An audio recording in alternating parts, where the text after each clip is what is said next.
Kiri's eyes flutter open as she rouses from her sleep, awakening to an almost pitch-black room, her low-light vision the only reason she can even see anything right now. She notices something warm and heavy weighing on her arm, keeping her from moving away. Oh, right, Luna. Must have fallen asleep. She needs a moment to get her bearings, but quickly remembers the previous evening and the events that lead to her staying at the young beast's side. Or rather, the young girl's side. Spending the day with her really was an eye-opener for Kiri. She finally understands why Frederick has been treating Luna the way he has been. She simply is more than just an oddly smart animal. That much is absolutely clear now. The sheer amount of intelligence she has shown them in that single day is, in one word, incredible. It has completely changed Kiri's view of her. Luna does, without a doubt, understand the concept of speech, even though she doesn't understand universal yet, and has displayed a range of emotions that a non-sapient being simply could not possess. She happily chortles when teased, she yips and yelps when she is surprised, and she is all bashful when she makes a mistake. Seriously. At times both her and Dushavie completely forgot that they were even spending their day with a blood beast, of all things. It just felt so natural, as if she were any other typical young. That's also how she ended up putting her to bed and staying by her side to comfort the poor thing. Luna missed her adoptive father a lot. It wasn't an issue at first. The girl happily soaked up all the knowledge Dushavie and herself threw at her. But as the day went on, her anxiety only grew worse, and the poor girl was utterly heartbroken when Dushavie received a text from Kroganar, telling her that he and Frederick would have to spend the night topside. Her sad whimpers and squeaks really tugged at Kiri's heartstrings, hitting dangerously close to home. She knows what it feels like. The dreams still come back to haunt her from time to time. Don't worry, they'll be here soon, she tells mostly Luna, carefully removing her paw from her clutches. Thankfully, without waking her. As she silently tries to get up, she notices the soft blanket draped on top of her and Luna. Wait, when did I... She definitely did not put it there herself. She is sure of that. Did Luna... She asks herself, no longer putting something like that past her. Carefully worming her way out of the warm embrace of the blanket, she gently tucks it back under the sleeping pup and sneaks away out of the room. She softly closes the door and turns to head to her own room, freezing in place when she suddenly spots Frederick sitting on the floor and slumped against the wall next to her. Stars, my poor hearts. Frederick? She whispers, surprised. No response. It seems the young man is fast asleep. He looks kind of endearing sitting on the floor like that, almost like a guard, steadfastly protecting the room. She quickly checks the time with her clunky old comm unit, and realizes that it's already early morning, meaning there wouldn't be any real sense to try to get back to sleep again. She sighs, and decides to just take it as an early start to her day, and tries to wake Frederick. She shakes him a bit, thankfully getting a reaction, after a brief moment of uncertainty. Kiri, that you? He asks her with a groan. That would be me, she beams. Salazar, then. He groggily greets her, rubbing his eyes. Salazar, she greets him back. Time to get work? He asks, slowly getting up. Not really, and Luna is still asleep. She offers him a helping hand, which he gratefully accepts. You can join her if you want. She kind of forgot just how heavy he is. I'm good. Had enough for now. He declines the offer. Really? Usually you sleep a lot longer. She voices her concerns. Yeah, it's alright. Can always make up for later. He waves her off. Gah, my back is kill me. I can imagine. She trills, amused. But going take shower first. Need new coverings also. Smell pretty bad, he tells her, as he half turns back to his room. Okay. Do you want to eat something after that? You're probably hungry after a day out, right?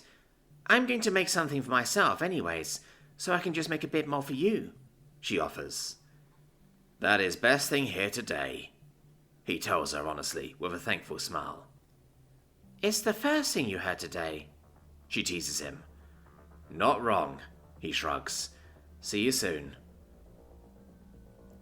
He waves her goodbye and vanishes inside the room, carefully closing the door behind him. Doesn't smell that bad, she muses casually, as she walks down the hallway. Meanwhile, Frederick takes a quick, invigorating shower and happily slips into a fresh change of clothes. He decided on a mix of his own clothes underneath and some of the tunic lookalikes he was given on top. It doesn't even look half bad, in his humble opinion. Done with his morning routine, he exits the small bathroom and re-enters his bedroom, the lights having been turned on by someone else while he was still in the shower. "Mwah!" Luna eagerly greets him, jumping up at him and giving him a hug. "Whoa, hey there." He catches his balance. "Missed you too, Bubs." He gives her a few scritches behind the ear and nuzzles her snout, feeling a familiar tingling at the back of his head. He tries to mentally grab the sensation, not knowing if it really does anything or not. But he likes to think that it does. Luna goes back down on all fours again, and happily wags her stubby little tail as she looks at him expectantly, sending him a flood of emotions and impressions, all of which essentially boils down to a smidge of hurt, mixed with some anxiety, and a bucketload of happiness. "Glad to be back then," he smiles. "Won't happen again, I promise." She happily replies. "How was your day with Kari and Dushavi?" "Good," she intones. "Learn. Happy." "They teach you a lot?" "Wanna show me later then?" he asks her encouragingly. "Yes," she happily hisses. "Nice. Let's go get somewhere to eat and then you can show me, okay?" She eagerly nods and sprints over to the door, jumping up to open it all by herself, like the big girl she is. Rah. She proudly lifts her head, wanting even more praise from her dad. "Good job," he indulges her with a head pat, chuckling to himself at her shameless directness. Shortly after, the two reach the living area, where Frederick sits down with Luna at his usual place, as Kari prompts him to do so. "Sit down, I'm almost done," she tells him with her usual chipper attitude. She quickly finishes up and conjures up a few bowls of food for them, grabbing one more for herself, and puts them all down as she joins them at the table. "Try something new again. Let me know what you think," she tells him. "And I gave you the same as yesterday." She winks at Luna. "Okay, will do." As they both happily dig in, Kari wonders, "By the way, why are you back already? I thought the message Noir sent us said you'd have to wait almost a whole day." "A day?" Frederick exclaims. "Kroganar told me a lot less time. Well, anyway, storm only hit us a little bit, so we can go back early." Very happy that was case. No one to spend longer out there than need to, even if had to sleep on floor when arrive, he teases.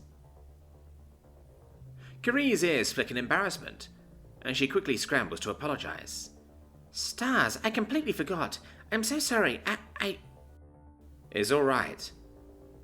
He stops her with a held-up hand.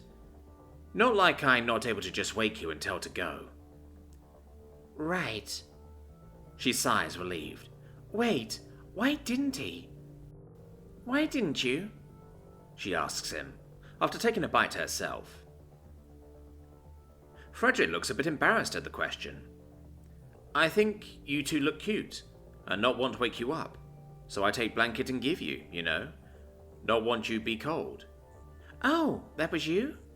Sorry, not want be creepy, he winces, now realizing how it must look from her perspective. No worries, I appreciate the gesture. Consider us even now, she winks. If anything, she thinks it was kind of sweet of him. Thanks. Food is very good, by the way. Lot better than dry brick rations. Oh, Noir made you eat that? She laughs. Yeah, not eager to eat again. He goes back to eating his fill, while Carrie stares at her own bowl with a shy smile. Glad you like it, though. She happily flicks her ears. I got the idea from a vendor at the meat stalls, you know. Oh, really? Yeah, he was a really nice Makturan. He even gave me a discount. If me were him, would also give you discount. Frederick jokes. Oh my, am I interrupting something here? Dushavy speaks up with a sultry voice, entering with Kroganar in tow. Not really, we're just having some early breakfast, Kiri retorts. Are we now? The reptilian suggestively replies, sitting down next to her. Dushavy, please, don't tease the poor girl first thing in the morning, Kroganar chides. All right, you boring bunch. At least tell me how your trip was then. Mr. Serious over here didn't want to tell me nothing. Come on, give me the deets, she pleads. Kroganar looks over at Frederick and they both nod to each other. I would say we were quite successful. The intel was correct and we indeed did find one of those pods of Frederick's ship. Nice. You find anything of use for little old me? Dushavy inquires, already drawling over getting new parts for her projects. Most likely. It was quite the haul, Kroganar confirms. But there is also something else I need to tell you all. Well then, shoot, big guy. I'm all ears after we found more parts for you. I offer Frederick to join our crew. Luna included, of course. Really? Carrie blurts out. He nods in response. Did you now? Dushavy whispers to herself. I don't know about you, Carrie hesitantly begins, turning to Dushavy.